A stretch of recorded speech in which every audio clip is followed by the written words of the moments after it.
দর্শকের মধ্যরাতে সবাইকে আমন্ত্রণ জানাচ্ছি নিউজ 24 নিয়মিত আয়োজন নিউজ রুম সংলাপ অনুষ্ঠান। আপনাদের সঙ্গে আছেন প্লাবন রহমান। দিনের গুরুত্বপূর্ণ খবর ঘটনাগুলো এই মধ্যরাতের আয়োজনে আমরা বিশ্লেষণ করার চেষ্টা করি। যারা আমন্ত্রিত অতিথি থাকেন তারা তাদের গুরুত্বপূর্ণ মতামত জানান, বিশ্লেষণ করেন, খবর প্রত্যাশার কথা জানান, বিভিন্ন বিষয়ে তাগিদ দেন। আজ আমাদের সঙ্গে দিনের গুরুত্বপূর্ণ বিষয় নিয়ে আলোচনার জন্য যুক্ত আছেন তিনজন অতিথি। পরিচয় করে দিচ্ছি তাদের সঙ্গে। আমাদের সঙ্গে আছেন ফরিদ হোসেন, সিনিয়র সাংবাদিক ও সাবেক press minister, Bangladesh high commission Delhi. আছেন সুভাষ সিংহ রায়, সম্পাদক, বাংলা বিচিত্র। একই সঙ্গে তিনি রাজনীতি বিশ্লেষক। আছেন ডক্টর কামরুল হাসান, অধ্যাপক, জাহাঙ্গীরনগর বিশ্ববিদ্যালয়। আপনাদের তিনজনকে স্বাগত জানাচ্ছি নিউজ 24 এই নিয়মিত মাঝরাতের আয়োজনে। আলোচনায় যাব কয়েকটি শিরোনাম প্রধান খবর একটু জানাতে চাই, যেগুলো নিয়ে আলোচনা করব আজকের আয়োজনে।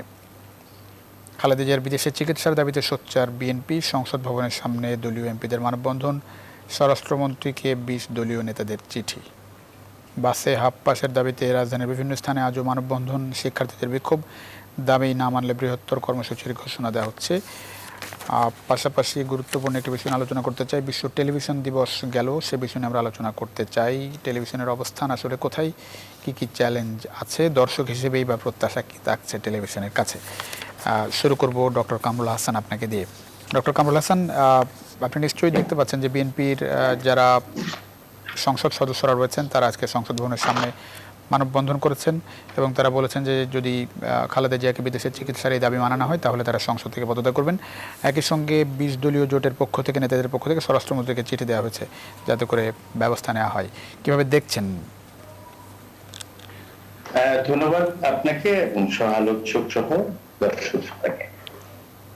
আমি যেভাবে দেখছি বিষয়টা সেটা হচ্ছে এবং খালেদা জিয়াকে একজন সিনিয়র সিটিজেন হিসেবে প্রথমে দেখতে চাই এবং তার একটি বিশেষ পরিস্থিতি আছে। উনি কারাবন্দী আছেন এবং প্যারোলে উনি ওই একটা বিশেষ পরিস্থিতিতে চিকিৎসা নেওয়ার জন্য বাসায় আছেন। প্রশ্ন হচ্ছে যে একজন নাগরিক হিসেবে চিকিৎসা পাওয়ার যে অধিকার, এটা সকলেরই আছে এবং খালেদা জিয়া সহ একজন দরিদ্র চাষা বসা রাস্তার মানুষ সবারই আছে। সেই ব্যক্তিটি যদি বৃদ্ধ হয় সেক্ষেত্রে চিকিৎসার দাবিটা ভিন্ন রকম। এবং খালেদা যেহেতু 3 বারের প্রধানমন্ত্রী ছিলেন, উনি একটা দলের চেয়ারপারসন এবং ওনার বিশেষ পরিস্থিতি আছে, শারীরিক অবস্থা ভালো নেই, সেক্ষেত্রে আমার মনে হচ্ছে যে এই বিষয়ে একটু ইতিবাচক দৃষ্টিভঙ্গি নিয়ে এগিয়ে যাওয়াটাই ভালো হবে। আমরা আসলে এমনিতেই খুব খারাপ পরিস্থিতির মধ্যে দিয়ে যেটি সরকারের পক্ষ থেকে যেটি এর মধ্যে বলা হয়েছে, আপনি জানেন যে প্রধানমন্ত্রী তার সংবাদ সম্মেলনে বলেছেন যে তার জায়গা থেকে যতটুকু করার নির্বাহী ক্ষমতা হিসেবে তিনি তার সর্বোচ্চটুকুই করেছেন এবং যে অবস্থায় তিনি আছেন এখানে তো থাকার কথা না, সরকার চেয়েছে বলেই সেটা আসলে পারা গেছে। তো এর বাইরে খুব বেশি কিছু করার নেই। মানে প্রধানমন্ত্রী যা বলেছেন এবং যে পদক্ষেপ নিয়েছেন নিশ্চয়ই ইতিবাচক একটি অংশ রয়েছে, কিন্তু এটা this is not the whole story. আসলে চিকিৎসা সংক্রান্ত বিষয়ে তার যে সহযোগিতা, সেটা আসলে পূর্ণাঙ্গ রূপভাবে বাস্তবায়ন হবে যদি সত্যিকার অর্থে তিনি চিকিৎসাটা পান। সেটা দেশে যদি সম্ভব হয় সমস্যা নেই, কিন্তু যেহেতু ডাক্তাররা বলছেন এবং আমি একটি সামাজিক যোগাযোগ মাধ্যমে জেনেছি, এটা কতটা সঠিক জানি না এবং আমি ডাক্তারও নই, কিন্তু সেখানে যেটা দেখেছি প্রচার করা হয়নি পুরনো একটা জটিল রোগ যেটা ওনার ডিকম্পেনসেটেড লিভার সিরোসিস, এই ধরনের একটি রোগে তিনি আক্রান্ত আছেন। পুরনো আর্থ্রাইটিস, ডায়াবেটিস, কিডনি, ফুসফুসের সমস্যা, চোখ, এমনকি করোনা আক্রান্ত হয়েছিলেন তিনি। ফলে যে পুরনো রোগগুলো সেগুলো খুব গভীরভাবে তাকে ক্ষতিগ্রস্ত করছে। ডাক্তারদের অভিমত আর একটি হচ্ছে যে যেটা বললাম ডিকম্পেনসেটেড লিভার সিরোসিস, সেটা তো খুবই দুরারোগ্য ব্যাধি এবং সেটা ফ্যাটি লিভার থেকে হয়ে থাকতে পারে ধারণা করা হচ্ছে। তো ওটার যে চিকিৎসা আমি যেটা দেখেছি, স্টেম সেল ট্রান্সফরমেশন থেরাপি প্রয়োজন অথবা লিভার ট্রান্সপ্লান্ট করা। আপনি বলছেন দণ্ডিত ব্যক্তি হওয়া সত্ত্বেও এভাবে চিকিৎসা পেতে পারেন তিনি, মানে এটা আমি যেটা বলছি, আমি যে পয়েন্টটা বলতে চাই যে রোগের আসলে তীব্রতা এবং সেটা কিভাবে সুরাহা করা যায়, কিভাবে চিকিৎসা করা যায়, সে বিষয়টা আসলে ডাক্তারের অভিমত। তো আমি যেটুকু জেনেছি, এটা যদি বস্তুনিষ্ঠ হয় তথ্যটা, তাহলে চিকিৎসা আসলে পাওয়ার ওনার অধিকার আছে এবং স্বাধীন মালিক। অনেক ধন্যবাদ। আমি একটু শুনে আসি। আমি একটু ফরিদ হোসেনের কাছ থেকে শুনে আসছি। ফরিদ হোসেন, ডক্টর কামরুল হাসান যেটা বলছিলেন কতটা একমত আপনি? যেটি আওয়ামী লীগের পক্ষ থেকে অনেকেই বলছেন যে এটিকে নিয়ে বিএনপি রাজনীতি করার চেষ্টা করছে, কিভাবে আপনার কি মনে হয় আসলে এই বিষয়টি কোন দিকে গড়াচ্ছে? একটা জিনিস তো খুবই পরিষ্কার, সেটা হচ্ছে যে এটা তো নিয়ে রাজনীতি হচ্ছে, এটা নিয়ে রাজনীতি হচ্ছে। এখন রাজনীতিটা আমি যেটা বুঝছি সেটা হচ্ছে যে বিএনপি একটা নানান দিক থেকে একটা চাপ সৃষ্টি করছে সরকারের উপরে, এবং তাদের এই মূল সুরটা তাদের এই চাপ সৃষ্টি করার ব্যাপারে সেটা যতটা না আইনি, তার সাথে বেশি হচ্ছে যে এটা একটা মানবিক দৃষ্টিতে জিনিসটাকে দেখা হোক, এবং সেটা তারা স্পষ্টতই বলছে। এবং কি খালেদা জিয়ার যে উকিল আইনজীবী তিনিও বলছেন যে এখানে মাননীয় প্রধানমন্ত্রী সেখানে একটা ভূমিকা পালন করতে পারেন। এবং আপনারা জানেন যে মাননীয় প্রধানমন্ত্রী এই প্রশ্নে তিনি খুব পরিষ্কার করেই বলেছেন যে তিনি যেটুকু করেছেন তার হাতে যেটুকু ক্ষমতা ছিল, নির্বাহী ক্ষমতা, তিনি তার সবটাই করেছেন, এবং এর বাইরে তার আর কিছু করার নেই। এর পুরোটাই হচ্ছে গিয়ে বাকিটা হচ্ছে আইনের ব্যাপার। এখন আইন কি বলে সেটা কিন্তু পরিষ্কার, সেটা আমি নিজেও পড়ে দেখেছি। 401 ধারার কথা বলা হচ্ছে সিআরপিসি, সেখানে কিন্তু পরিষ্কারই বলা আছে যে এখানে দিতে পারেন সরকার এই ধরনের ক্ষেত্রে, কিন্তু শর্ত সাপেক্ষে বা শর্তহীন ভাবে। এখানে তো সরকার একটি শর্ত দিচ্ছে এই জায়গায় যে বেগম খালেদা জিয়া দণ্ডপ্রাপ্ত আসামি, তাকে প্যারোল নয় ঠিক, তাকে যেটা হচ্ছে তার দণ্ডটাকে স্থগিত করা হয়েছে, এবং যাতে তিনি জেলের ভিতরে না থেকে বাইরে এসে চিকিৎসা নিতে পারেন, তার বাসায় থাকতে পারেন। এবং সেই কথাটাই মাননীয় প্রধানমন্ত্রী বলেছেন পরিষ্কারভাবে যে আমি তো সেটুকু তাকে করেছি। মানবিকতার দিক থেকে যদি বলেন, তার যে ইতিহাস, বিএনপির যে ইতিহাস, এবং সেই বঙ্গবন্ধুকে হত্যা করার পর থেকে একের পর এক যে কাজগুলো তারা করেছেন, এগুলোকে অপকর্মই বলা চলে, যেটা মাননীয় প্রধানমন্ত্রী বলেছেন। এবং তাকে হত্যা করার প্রচেষ্টা সহ এত কিছুর পরও আমরা তো তাকে করেছি, আমরা তো অনেক দূর এগিয়ে গেছি, মানবিকতার কাজটি সেটা করেছি, এবং এই ব্যাপারে তো দ্বিমত থাকার কোনো কারণ নেই, তিনি তো করেছেন, এবং এর বাইরে তিনি করতে পারছেন না, এটি হচ্ছে গিয়ে কথা। এবং সেখানে একটা আজকে বিএনপি এবং তার সঙ্গে যারা অন্যান্য কিছু দল, তার মিত্র দল আছে, তারা এমন একটা চাপ সৃষ্টি করছে যে এটাকে মনে করা হচ্ছে যে বর্তমান সরকার, প্রধানমন্ত্রী শেখ হাসিনা, তিনি একটা অমানবিক কাজ করছেন, তিনি এই কাজটা তাকে বাইরে যেতে দিচ্ছেন না, তাকে মেরে ফেলা হবে এখানেই,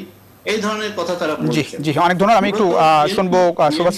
এটা দিয়ে না, আমি বিএনপি এটা দিয়ে করছে এবং তারা একটু মজাও পাচ্ছে। আমি এই কথাটা বলে শেষ করতে চাই। তারা হঠাৎ করে আমি দেখতে পাচ্ছি যে আমাদের গণমাধ্যমের খুব সমর্থন পাচ্ছে। টেলিভিশনে এটা এখন বলতে গেলে শীর্ষ খবর হচ্ছে, পত্রিকাগুলো তো বেশ ভালো প্রচার পাচ্ছে, এবং এদিকে আবার সত্য মিথ্যা জানি না, টেলিভিশনগুলো এটাও বলছে, আমাদের গণমাধ্যম, যে তারেক রহমানও নাকি চলে আসবে তার মাকে দেখার জন্য ঢাকায়। এই যে খবরগুলো, এটা কিন্তু এক ধরনের ওই চাপ সৃষ্টি করারই একটা প্রচেষ্টা। কিন্তু এটা তো আসলে আমাদের যদি আইনের কথা বলতে হয় তাহলে আইন মানতে হবে। আরেকটি কথা যেটা বলেছে সরকারের দিক থেকে, আমার মনে হয় যে সেটা একটা পথ। বেগম খালেদা যদি মনে করেন যে তিনি যদি দোষী নিজেকে স্বীকার করেন যে হ্যাঁ তিনি দোষটা করেছেন, এই শাস্তি তার হয়েছে, এবং তিনি ক্ষমা চাইতে পারেন মহামান্য রাষ্ট্রপতির কাছে, সেটা করে যদি আসে তাহলে তো সেটা একটা আইনি মাধ্যম হয়। তো সেটাও করছেন না, তারা শুধু বলছেন যে প্রধানমন্ত্রীকে মানবিক হতে হবে এবং সেটা দিতে হবে। এই অবস্থায় যেটাকে রাজনীতি বলা ছাড়া তার অন্য কিছু বলা যায় না, অন্য কিছু নেই তাদের সামনে। এখন এইটাকেই একটা রাজনৈতিক ইস্যু হিসেবে আন্তর্জাতিক ভাবেও কিছুটা সহানুভূতি আদায়ের চেষ্টা চলছে বলে আমি মনে করি। সুভাষ চন্দ্র রায়, একটু এই বিষয়ে যদি আপনার পর্যবেক্ষণ একটু জানতে চাই। যেটি বিএনপির পক্ষ থেকে বলা হচ্ছে সরকার করেছে, সেজন্য তো এর আগে তারা বলেছে এই বিষয়ে, কিন্তু এখন তারা যেটি বলছে যে সরকার চাইলে আসলে বিদেশে যাওয়া সম্ভব খালেদা জিয়ার। মানে একটু যৌক্তিকতা, মানে কতটা অযৌক্তিক বলবেন এই জায়গাটাই, আসলে এই দাবি তারা আসলে তুলতে পারে কিনা? জি প্লাবন, সঞ্চালককে কি প্রশ্ন করা যায়? জি অবশ্যই। সঞ্চালককে যদি প্রশ্ন করা যায় তাহলে আমি একটা প্রশ্ন করি। জি প্লিজ। যে বর্তমান প্রধানমন্ত্রী শেখ হাসিনা, তিনি যে মানবিক দৃষ্টিকোণ থেকে বেগম খালেদা জিয়াকে তিনি জেলখানার বাইরে রেখে তার চিকিৎসার সুযোগ করে দিয়েছেন, বিএনপি কি দলগতভাবে এটি ধন্যবাদ প্রস্তাব দিয়েছে? আমরা তো গণমাধ্যমে সেই সেই সেই প্রশ্নটি কিন্তু আমি ডক্টর কামরুল হাসানকে করেছিলাম যে প্রধানমন্ত্রী যেটি বলেছেন এবং কারাবন্দী অবস্থায় দণ্ডিত অবস্থায় যে সুযোগ তিনি পাচ্ছেন এরপরও তারা এই দাবি আসলে করতে পারে কিনা, সেই প্রশ্ন কিন্তু আমি ডক্টর কামরুল হাসানকে করেছিলাম। সেই এই বিবেচনায় জি সেটা আবার আসবো ব্যাখ্যাটি দিয়েছেন, আমি সেটা নিশ্চয়ই আবার তিনি বলবেন, জি আজকে না পরেও আবার বলবেন, এই সুযোগ নিশ্চয়ই আছে। আপনাকে একটা খুব খোলামেলা কথা বলি, জি প্লিজ। যখন তিনি কারাগারে যান 8ই ফেব্রুয়ারি, তখন থেকে শুনছি তার শারীরিক অবস্থা জীবন মৃত্যুর সন্ধিক্ষণে। এবার গণমাধ্যমে এই কথাগুলো খুব ভালো করে বলা হয়েছে। তা যখন বঙ্গবন্ধু মেডিকেল, শেখ মুজিব মেডিকেল বিশ্ববিদ্যালয় ছিল তখনও শুনেছি, আমরা তো শুনেই আসছি। এখনো পর্যন্ত যে জায়গায় তিনি চিকিৎসা নিচ্ছেন সেখানকার কোন ডাক্তাররা কখনো তার চিকিৎসা সংক্রান্ত ব্যাপারে কোন তথ্য, উদ্বেগজনক তথ্য বাংলাদেশের মানুষকে দেন। যারা বলছেন তারা তার ব্যক্তিগত চিকিৎসক এবং দলীয় চিকিৎসক, এবং কোন কোন রাজনৈতিক দলের নেতা, সরকার বিরোধী নেতা বটেই, তারা ওই হসপিটালে তার ডাক্তারদের সাথে কথা বলে কিংবা যাই হোক না কেন এসে বলছেন তার অবস্থা খুব সংকটাজনক। মানে একটু সংকটাপন্ন যেটি তারা বলছেন সেটি কি মানে বিশ্বাসযোগ্যতা নিয়ে প্রশ্ন তুলছেন আপনি? মানে শারীরিক অবস্থা খালেদা জিয়া আমার বিশ্বাস অবিশ্বাসের, এখানে বিশ্বাস অবিশ্বাসের প্রশ্ন না, আমি বাংলাদেশের প্রেক্ষিতে আমি বলছি। জি বাংলাদেশের শাহমিস কিবরিয়ার ছেলে যখন বলেন, শাহমিস কিবরিয়াকে যখন গোয়াবর্ষণ করা হয়েছিল, আজকের প্রধানমন্ত্রী শেখ হাসিনা সরাসরি বেগম খালেদা জিয়া প্রধানমন্ত্রীকে ফোন করেছিলেন যে আপনি অন্তত এয়ার অ্যাম্বুলেন্স করে তাকে ঢাকায় আনার ব্যবস্থা করেন, দয়া করে করেন। তো নেই, বরঞ্চ রাস্তায় ব্যারিকেড তৈরি করে তার রক্তপাত ত্বরান্বিত করেছে। আজহারুল্লাহ মাস্টারকে সিএমএইচে ঢুকতে দেননি, রক্তপাত বন্ধ হলে মৃত্যুর সম্ভাবনা ছিল শূন্য, তার পেটের নিচে গুলি লেগেছিল। বঙ্গবন্ধু হত্যাকাণ্ডের পরে 6 বছর আজকের প্রধানমন্ত্রী দেশে ফিরে আসতে পারেনি বেগম খালেদা জিয়ার স্বামীর কারণে এবং খুনি মোস্তাক গঙ্গের কারণে। ভালো কথা, দেশে ফিরে আসার পরে অনেকগুলো ইতিহাস আছে যেটা ফরিদ ভাই কিছুটা ইঙ্গিত করেছেন। আমি খুব নির্মমভাবে বলি, বেগম খালেদা জিয়ার সন্তান তারেক রহমান তার বিয়ের অনুষ্ঠানে গিয়েছিলেন আজকের প্রধানমন্ত্রী শেখ হাসিনা জাতীয় সংসদের এলডি ভবনে। কারণ আজকের মানুষগুলো এই কথাগুলো বলেন না, আওয়ামী লীগও বলেন না, বিএনপির লোক তো বলবেই না। খুব খোলামেলা বলি, কন্যা যখন নেতৃবৃন্দকে নিয়ে যখন প্রবেশ করেছেন, প্রবেশের পাশেই বঙ্গবন্ধুর 2 জন খুনি বসিয়ে রেখেছেন একেবারে সোফার উপরে, পার উপরে পা তুলে বসে। কি নিষ্ঠুর আচরণ! আজকে প্রধানমন্ত্রী তার বাবার বাড়িতে ঢুকতে পারেননি, ঢুকতে দেননি খালেদা জিয়ার স্বামী। আমি এখনো বলছি, আপনি তো পরিবেশটা রাখেননি, বিভাজনের রেখা স্পষ্ট করেছেন, তারপরও মাননীয় প্রধানমন্ত্রী যে এই সুযোগটি দিয়েছেন সেটা কি বিএনপির নেতৃবৃন্দরা একবার কৃতজ্ঞতা প্রকাশ করেছেন? একবার তাদের দলগতভাবে একটি অভিনন্দন বার্তা কিংবা কৃতজ্ঞতা প্রকাশ করেছেন? করেননি। এখন পৃথিবীতে কোন দেশে, কোন ইতিহাসে, প্রফেসর কামরুল হাসান তো আমাদের চেয়ে অনেক লেখাপড়া জানা মানুষ, আমি শুনতে চাই এই কথাটি, পৃথিবীর কোন দেশে দণ্ডিত আসামি কারাগারে থাকা অবস্থায় বিদেশে চিকিৎসা গিয়েছেন? বাংলাদেশে 2টো উদাহরণ দেওয়া হয়। একটা হচ্ছে আসম আব্দুর রাবের, তার জিয়াউর রহমানের শাসন আমলে, সেটা বাদশাহ গভর্নমেন্টের সময়, গণতান্ত্রিক শাসন ব্যবস্থায় না। আর মোহাম্মদ নাসিম 2008 সালে জুলাই মাসে তাকে বিদেশের চিকিৎসার জন্য পাঠানো হয়েছিল। হ্যাঁ, স্মরণ করা দরকার সেই জায়গার কি ছিল। তিনি উচ্চ আদালতে আপিল করেছিলেন, উচ্চ আদালত তাকে শাস্তি মওকুফ করেছে, তার জামিন দিয়েছে এবং তার সাথে তাকে বিদেশে যাওয়ার জন্য উচ্চ আদালত রায় দিয়েছে, তাও সেটা ইয়াজউদ্দিন মঈনুদ্দিন ফখরুদ্দিনের সরকার। আমি কেন বারবার ভুল তথ্য আমরা সামনে আনছি? এবং তার চিকিৎসা ব্যাপারে এত সংকটাপন্ন। ফরিদ ভাই বললেন যে কথাটি, তারেক রহমান নাকি দেশে আসবে। আর তারেক রহমান তো দণ্ডিত অপরাধী, পালিয়ে আছেন, ভালো কথা। তার স্ত্রী জোবায়দা রহমান, সে তো একজন চিকিৎসক, সে তো চিকিৎসক এবং খুব ভালো চিকিৎসক। যদিও তিনি সরকারি চাকরি থেকে 14 বছর তিনি বিনা ছুটিতে বিদেশে অবস্থান করছেন। তিনি তার শাশুড়ির এত সংকটের মন অবস্থা, তার পাশে এসে দাঁড়ান না কেন? অর্থাৎ আপনি আপনার পরিবারের সদস্যদের কথা বলবেন না, কিংবা তারা কোনো দায়িত্ব নেবে না। জিয়াউর রহমানের ছোট ভাই হসপিটালে মাসের পর মাস থেকেছে, বিএনপির একজন নেতৃবৃন্দ তার সঙ্গে তাকে দেখতে যায়নি। নিষ্ঠুর আচরণ তো বিএনপির ভিতরে রয়েছে। বেগম খালেদা জিয়ার ছোট পুত্র এত কিছুর পরও রহমান কোকো যখন মৃত্যু বরণ করেন, আজকে প্রধানমন্ত্রী শেখ হাসিনা তাকে সান্ত্বনা দিতে তার বাড়িতে গিয়েছিলেন। নিষ্ঠুর আচরণ, তাকে বাড়িতে মধ্যে ঢুকতে দেননি বঙ্গবন্ধুর কন্যাকে। আবেগের পরিবেশ তৈরি করছেন যে বাংলাদেশে মানবিকতার দৃষ্টান্ত স্থাপন করতে হবে, অতি মানবিক হতে হবে। আর তিনি চিকিৎসার জন্য বাংলাদেশের বাইরে যেতে চান, স্পষ্ট করেছেন। কি চিকিৎসা? অনলাইনে কিছু .com থেকে কিছু সংবাদ, কিছু ইউটিউবের সংবাদ, কিছু হজবরলা সংবাদ, এগুলো প্রচার করা হচ্ছে।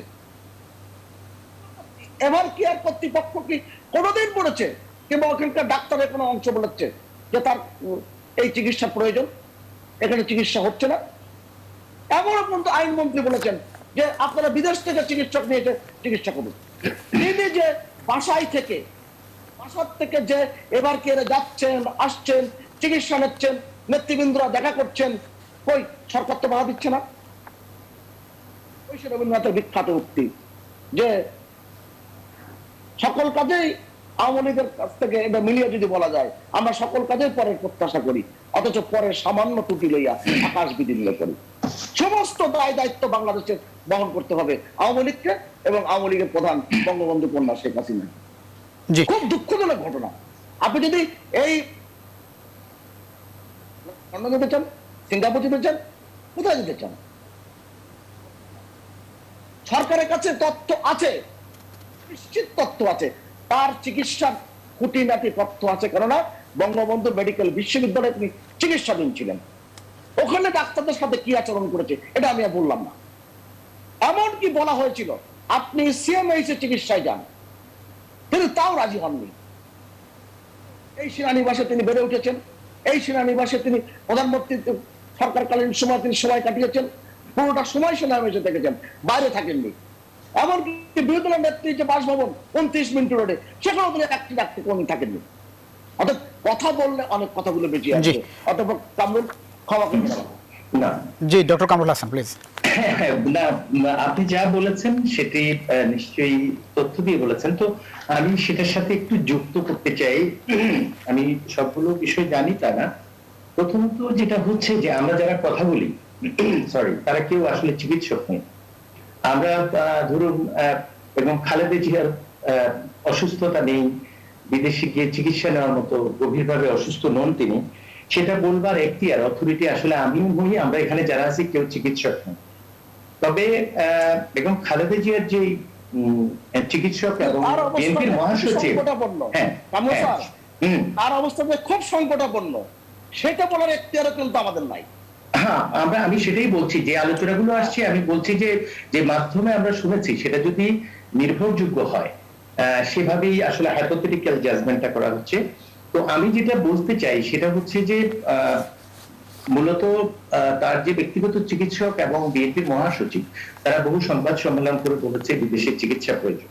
এখন আমরা গণমাধ্যমে বা বিভিন্ন যোগাযোগ মাধ্যমে, সামাজিক যোগাযোগ মাধ্যমে যেগুলো দেখি, সেই ব্যাপারে যদি আমরা কথা না বলে, যেমন ওনার ব্যক্তিগত চিকিৎসক এবং এভার কেয়ার হসপিটাল থেকে যেভাবে তথ্য দিচ্ছে এবং সেটাই বলছে তার ব্যক্তিগত চিকিৎসক বিদেশে চিকিৎসা প্রয়োজন, ওনার তো করোনা হয়েছে, তাহলে ওনার যে আগের রোগগুলো আমরা সেটা জানি, অনুমান করতে পারি যে এই বয়সে ওনার শরীরটা খারাপ হওয়ারই কথা। আর যে লিভার সিরোসিসের যে প্রসঙ্গটা আসছে, এটা যদি ভিত্তিহীন হয়, এটাও আসলে যদি বিরোধী দলের কেউ বলে, অন্য ঘরানার কেউ বলে, তারাও যদি চিকিৎসক হয় তাহলে ভালো হয়। যেমন ডাক্তার আব্দুল্লাহ খুব প্রিয় মানুষ আমার। ওদিক থেকে যারা কথা বলছে এরকম আমরা কেউ না বলে যদি বলি যে না ওনার এরকম কোনো অসুখ নেই, সেটা একটা সমাধান।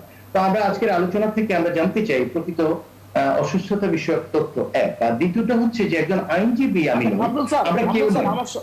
আমল স্যার, আমার আলোচনার সুবিধার্থে একটি তথ্য দিই। বঙ্গবন্ধু মেডিকেল বিশ্ববিদ্যালয়ে তিনি যখন চিকিৎসা নিয়েছেন, আপনিও জানেন আমিও জানি, তিনি ওই যে কোনো মেডিকেল যে বোর্ডটি ছিল সেই বোর্ডে শুধুমাত্র সরকার সমর্থক ডাক্তার ছিলেন না, তার পছন্দের ডাক্তারও কিন্তু এই বোর্ডে ছিলেন, আপনি অনেকেই ছিলেন। আমি এগুলো কোনো স্পষ্ট না, আসলে বিষয়টা হচ্ছে কি, এখন তো তারপর দিন অতিবাহিত হয়েছে, আমরা করোনা মহামারী অতিক্রম করেছি। এই বয়সে করোনা হলে শারীরিক অবস্থা কি হতে পারে আমি অনুমান করি ডাক্তাররা সঠিকভাবে বলতে পারবে। তো আমার কমন সেন্স থেকে আমি যেটা বুঝি, ওনার যে শারীরিক অবস্থা সেটা নিশ্চয়ই এই বয়সে করোনার পর ডিটোরেট করতেই পারে। আর লিভার সিরোসিসের ব্যাপারটা যেটা, এটা যদি সঠিক হয়, এটা যাচাই বাছাই করে যদি কোনো সন্দেহ থাকে, সরকার আইনের বিষয়টার পাশাপাশি রোগের যথার্থতা নির্ধারণের জন্য পদক্ষেপ গ্রহণ করা উচিত। তাহলে না হলে একটা দুর্ঘটনা ঘটলে যেটা হবে আমরা সকলেই সাফার করবো। আমরা চাই না এই বয়সের একজন মানুষ, যে দলেরই হোক, যে মতেরই হোক, শুধুমাত্র আমরা পক্ষ বিপক্ষ এই তর্ক করে এক সময় ক্ষেপণ করে চিকিৎসা বঞ্চিত করা নিশ্চয়ই বিবেচনা প্রসূত হবে না। জি, অনেক ধন্যবাদ। আমি আপনাকে আরেকটি কথা বলি, আর একটি কথা আমরা এই প্রসঙ্গে একটু শেষ করতে চাই, আমরা একটু অন্য প্রসঙ্গে যেতে চাই। আপনি তো বলেছেন ডক্টর কামরুল হাসান, একটি কথা আমি বলতে চাই, না হলে এটা অসম্পূর্ণ থাকে। সেটা হচ্ছে যে এই যে আসম আব্দুর রবের কথা বলা হচ্ছে, মাহমুদ নাসিরের কথা বলা হচ্ছে, সেক্ষেত্রে যেটা হচ্ছে যে ওই সময় তো ওনারা আসলে কারা দণ্ডিত ছিলেন 7 নভেম্বর 75-এ সেই অভ্যুত্থানের পর মনি সিং থেকে শুরু করে আনোয়ার হোসেন এবং আসম আব্দুর রব সবাই 10 বছর কারাদণ্ডের জায়গায় কম ভোগ করে 5 বছর পরেই বের হয়েছেন। আসম আব্দুর রব পশ্চিম জার্মানিতে চিকিৎসা করেছেন। এই নজিরগুলো আছে, মোহাম্মদ নাসিমও পেয়েছেন। এখন যে কথাটা বলে আমি আমি বলেছি আসলে আপনার সাথে একমত দাদা, কিন্তু মার্শাল ল কিংবা সাধারণ সময় কোনোটাই আসলে জীবন মরণ সংকট যখন তৈরি হয়, আইন জীবনের জন্য সংকট, আমরা আইনকে সেভাবেই আসলে সামনের দিকে নিয়ে যাই, এমনকি সংবিধান। তো সেই জন্য আমি যেটা বলতে চাই সেটা হচ্ছে যে আমাদের আসলে একটা নজির তৈরি করতে হবে। প্রধানমন্ত্রী শেখ হাসিনা, মাননীয় প্রধানমন্ত্রী শেখ হাসিনা যেটুকু অগ্রগতি হয়েছে, এখন উনি যেখানে আছেন সেটাকে সাবজেল ঘোষণা করে যদি আইনের কোনো অসুবিধা থাকে সেটাকে জাস্টিফাই করে ওনাকে বিদেশে নিয়ে গেলে সবাইকে মরতে হবে, চিকিৎসা করলেই যে চিরজীবী হবে তা তো নয়। এই যে একটা সুযোগ, এটা হচ্ছে একটা দৃষ্টিভঙ্গি এবং রাজনৈতিক শিষ্টাচারের একটা নতুন ভিত্তি স্থাপন হবে। কারণ পৃথিবীটা শেষ হয়ে যাবে না ওনার মৃত্যুতেই, আরো থাকবে বাংলাদেশ। আমরা চাই একটা সুন্দর জায়গায় যাই আমরা। অনেক ধন্যবাদ ডক্টর কামরুল হাসান, অনেকক্ষণ বলেছেন। আমি অনেক ধন্যবাদ। আমি একটু অন্য প্রসঙ্গে যাব। ফরিদ হোসেন, আজকে বিশ্ব টেলিভিশন দিবস গেল গত কাল, আসলে আমরা তো আজকে আরেকদিনে পা দিলাম। সেটি হচ্ছে যে এখনকার যে টেলিভিশন আপনি দেখছেন, বাংলাদেশের কথাই বলি, কতটা মানসম্মত বলে আপনার কাছে মনে হয়? কি ধরনের প্রত্যাশা থাকবে টেলিভিশনের কাছে? ঘাটতি কোথায় দেখেন? মানুষকে টেলিভিশন থেকে আস্তে আস্তে বিচ্যুত হচ্ছে বলে আপনার মনে হয় কিনা? যদি বিচ্যুত হয়, কি কারণ? ফরিদ হোসেন, শুনতে পাচ্ছেন নিশ্চয়ই আপনি? জি, এই ক্ষেত্রে আমার জবাবটা হচ্ছে আমাদের একজন দর্শক হিসাবে একটা মিশ্র প্রতিক্রিয়া। আমরা যদি আমাদের ঘরের পাশে পশ্চিম বাংলার টেলিভিশন এবং তাদের মান দেখি, বিশেষত খবরের দিক থেকে যদি আপনি, বা খবর পরিবেশনা এবং সেই ধরনটা, সেদিক থেকে আমরা বাংলাদেশ অনেক বেশি এগিয়ে। আমাদের এই ধরনটা, সেখানে আমি আবার যদি আপনি দিল্লির কথাই ধরেন, সেখান থেকে যে প্রচারগুলো হয় সেখান থেকে আবার আমরা অনেক পিছিয়ে। আবার সারা বিশ্বের দিক থেকে আবার অন্যান্য দেশও আমাদের এই সার্কভুক্ত দেশগুলোর অন্যান্য দেশের সঙ্গে যদি তুলনা করি, বাংলাদেশের টেলিভিশনের বিশেষত খবরের দিক থেকে যেটা আমি বলবো, সেটা বৈচিত্র্য, তার প্রচার এবং তার যে কন্টেন্ট গুলো থাকে সেগুলো, কারণ আমাদের টেলিভিশনের ধারার মধ্যে এই জিনিসটা আছে। কিন্তু আমাদের টেলিভিশন খুব দারুণভাবে পিছিয়ে আছে। সেটা হচ্ছে যে শুধু খবর দিয়ে বা টক শো দিয়ে তো আর দর্শক জমানো যায় না। সেখানে আরো অন্যান্য বিনোদনমূলক অনুষ্ঠানগুলো আছে, অন্য সৃজনশীল সমস্যা, শুধু বিনোদনই নয়, অন্য অনেক শিক্ষামূলক ব্যবস্থা আছে। এবং আমাদের টেলিভিশনের সেই দিক থেকে খুব দুর্বল। আর আমাদের টেলিভিশনের যেটা একটা বড় দুর্বলতা আমি দেখি, সেটা তারা কখনোই, এটা শুধু আমাদের নয়, আমি মনে করি যে আমাদের ঘরের পাশে প্রতিবেশী দেশগুলোতে এবং অন্যত্র, সেটা হচ্ছে যে আমাদের যে বাংলাদেশের বলতে গেলে সেটা হচ্ছে যে গ্রামীণ বাংলাদেশ, এবং বাংলাদেশের গ্রামে আমাদের এখনো অধিকাংশ মানুষ বাস করে। সেখানকার খবরগুলো বা সেখানকার মানুষের খবরগুলো যেভাবে আসা প্রয়োজন বা হলে ভালো হতো, বা যেটা আসা দরকার সেইভাবে। সেদিকে তো ধরুন আমাদের টেলিভিশন তো অনেক এগিয়েছে আসলে, আপনি তো এখন আর ঢাকা বেসড টেলিভিশন দেখেন না নিশ্চয়ই, এখন তো তৃণমূলে অনেক বেশি খবর পাওয়া যায়। বাংলাদেশের যে কোনো জায়গায় খবর হলে এখন কিন্তু লাইভে আপনি দেখতে পান, এটি তো একটা বড়। আমি বলছি সেটা খবরের দিক থেকে কিন্তু আমি আগেও বলেছি যে এটা আমরা বেশ এগিয়ে, কিন্তু আমি বলছি যে খবরের বাইরেও কিন্তু কৃষি ক্ষেত্রে অনেকগুলো আমাদের যে প্রোগ্রামগুলো হয় সেগুলো খুবই উন্নত এবং আকর্ষণীয় হয়। সেগুলো আপনার বাংলাদেশ টেলিভিশনই বলুন এবং অন্যান্য বেসরকারি টেলিভিশন, এই জায়গায় আরো অনেক কাজ করা আছে। অনেক ধন্যবাদ। আমি একটু সুভাষ সিং রায় আপনার কাছ থেকে একটু শুনতে চাই, রাজনীতি গণতন্ত্রের জায়গাটায় টেলিভিশন কতটা ভূমিকা রাখতে পারছে বলে মনে হয়, সেই জায়গা থেকে যদি প্রত্যাশার কিছু থাকে আপনার। Association of television channel owners তারা যে আয়োজনটি গতকাল করেছিল, এখানে টেলিভিশন কর্তৃপক্ষের সংশ্লিষ্ট বেসরকারি টেলিভিশন কর্তৃপক্ষের কর্তা ব্যক্তিরা সবাই ছিলেন, এবং অনেকগুলো বিষয় কিন্তু উঠে এসেছে। মাননীয় তথ্য সম্প্রচার মন্ত্রী তার বক্তব্যটি আমার কাছে খুবই ভালো একটি বক্তব্য মনে হচ্ছে। আমি একটা কথা বলতে চাই, এই যে টেলিভিশন শিল্পের যে বিকাশ, সেটা কিন্তু মূলত বাংলাদেশে একটা রামপুরা যে ভবনটি দেখেন, সেখান থেকে শুরু করে আপনি যাই দেখেন না কেন, বঙ্গবন্ধু এবং পরবর্তীতে 96 সালে আওয়ামী লীগ সরকার পরিচালনার দায়িত্বে আসার পর থেকে কিন্তু শুরু হয়েছে। আজকে 34টি চ্যানেল কিন্তু কার্যকরী, আজকে 45টি টেলিভিশনের লাইসেন্স কিন্তু রয়েছে। একসময় বলা হতো সাহেব বিবি গোলামের বাক্স, এখন আপনার সামনে অনেকগুলো অপশন সামনে তৈরি হয়েছে। শুধু এইটুকু বলবো, যেটা ফরিদদার সাথে আমি একটু কিছুটা সুর মিলিয়েই বলছি, আমাদের এখানে গবেষণার মানটা কিন্তু অনেকখানি কমে গেছে সর্বক্ষেত্রে, এবং গণমাধ্যমের বিস্তারের সাথে সাথে এটা যে খুব বেশি জরুরি সে ব্যাপারে আমরা পাল্লা দিয়ে চলতে পারছি কিনা। একটা ছোট্ট বিষয় একটু ইন্টারভিউ করব সুভাষ সিং রায়, সেটি হচ্ছে যে এই যে 45টি টেলিভিশন লাইসেন্স দেওয়া হচ্ছে, এখন 34টা টেলিভিশন, এত টেলিভিশন আসলে দরকার বলে আপনার মনে হয় কিনা বাংলাদেশে? না, দরকার আছে কি নাই এটা তো না, একটু আপনার কাছে শুনি। আপনার তো একটা নিশ্চয়ই এই জায়গায় পর্যবেক্ষণ আছে। আমি এই টেলিভিশন আপনি যত বেশি ক্ষেত্র উন্মোচিত করবেন, আপনি দেখবেন সেই ক্ষেত্রতে আপনি যদি কর্মক্ষম হন, আপনি যদি কম্পিটেন্সি ডেভেলপ করতে পারেন, তাহলে কিন্তু আপনি কর্মসংস্থান থেকে শুরু করে মানুষের বিকাশ সম্ভব। এখন 5 কোটি টেলিভিশন আছে বাংলাদেশের ঘরে, অর্থাৎ এটা কিন্তু একেবারে কম কিছু না, এক সময় তো এটা ভাবা যায়নি। শুধু একটা উদাহরণ দিব, 4 বছর আগে CNN আন্তর্জাতিক টেলিভিশন, যেটা তার একটা প্রতিষ্ঠাবার্ষিকী উপলক্ষে তারা বিজ্ঞাপন ছাপিয়েছিল যে গত বছর আমরা কি কি পারি নাই, মানে আমরা গত বছর যে একটা বছর কাজ করলাম সেই কাজে আমরা কি কি পারি নাই। আমাদের এখানে এই মূল্যায়নটা হওয়া খুব জরুরি। এবং ইলিনয় ইউনিভার্সিটিতে আমার একবার যাওয়ার সৌভাগ্য হয়েছিল, যেখানে রবীন্দ্রনাথ ঠাকুর তার সন্তানকে পাঠিয়েছিলেন কৃষিবিদ্যায় উচ্চতর শিক্ষা নেওয়ার জন্য। সেই ইলিনয় বিশ্ববিদ্যালয় প্রতি বছর একটা নির্দিষ্ট সময় সমস্ত গণমাধ্যমদের একত্রিত করেন, এবং সেখানে তারা প্রতি বছরের কি কার্যক্রম, আগামীতে কি কার্যক্রম, এই ব্যাপারে কিন্তু তাদের পাঠচক্র হয়, সেখানে সেমিনার হয়, সেই কাজগুলো করে। আমাদের এখন সময় এসেছে সরকার যে বিশ্ববিদ্যালয়গুলো, তার পাশাপাশি বেসরকারি বিশ্ববিদ্যালয় গণমাধ্যমের নিয়ে পড়াশোনা করানো হচ্ছে, টেলিভিশন ডিপার্টমেন্ট হয়েছে, অনেক বিস্তৃত হয়েছে। এগুলো অনেক গুছিয়ে আরো বেশি সক্ষমতা তৈরি করবার জন্য আমাদের মনোনিবেশ করতে হবে। অর্থাৎ শুধু সংবাদ নয়, সংবাদের যে ভিতরের তথ্যগুলি এবং মানুষকে বিনোদনের যে অনাবিল আনন্দের মধ্যে রাখা, সেটা একটা গুরুত্বপূর্ণ। আর ইনোভেটিভ আইডিয়াটা খুব বেশি জরুরি।